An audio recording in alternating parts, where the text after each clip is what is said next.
Colton, and this is my speech on adopting and rescue animals. Have you ever thought about the millions of animals that cannot ask for help but desperately need it? Could you imagine not having a voice? Just think about that for a second. Because countless amounts of animals are abused, abandoned, and homeless and need someone to love and to be loved. Volunteering is an extremely rewarding experience that you can't put a price on and can actually therapeutically benefit you as well as the animals.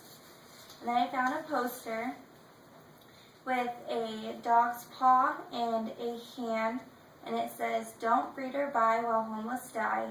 Spay, neuter, and adopt a pet, one by one until there are none." And I thought that was cool. So approximately 55% of dogs and puppies entering shelters are killed, based on reports from 1,038 facilities across America.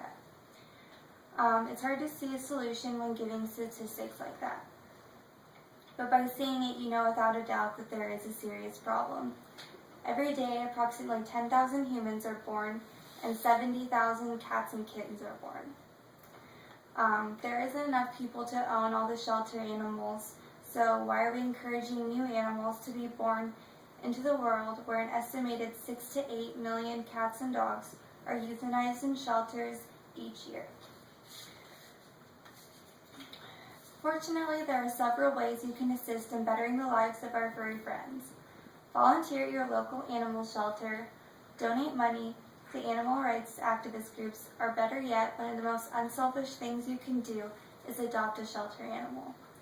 You can go down to your local shelter and take the dogs on walks, play with the cats and kittens, and just give them attention they crave while being locked up and waiting for their forever homes.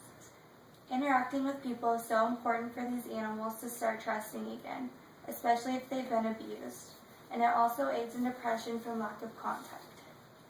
Then I found another poster that has a little puppy on it, and it says, "If you can't adopt, foster.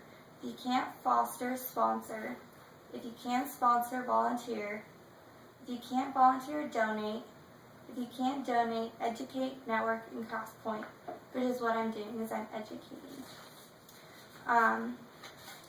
Volunteering in an animal shelter can really put things into perspective, and maybe you'll fall in love and decide to adopt or foster an animal.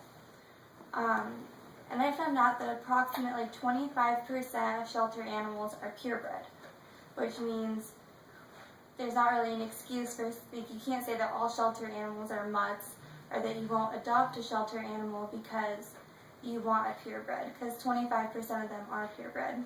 And I encourage anyone planning on getting a pet to first stop by their local shelter and see if they can't find the love they're looking for, just waiting to be found.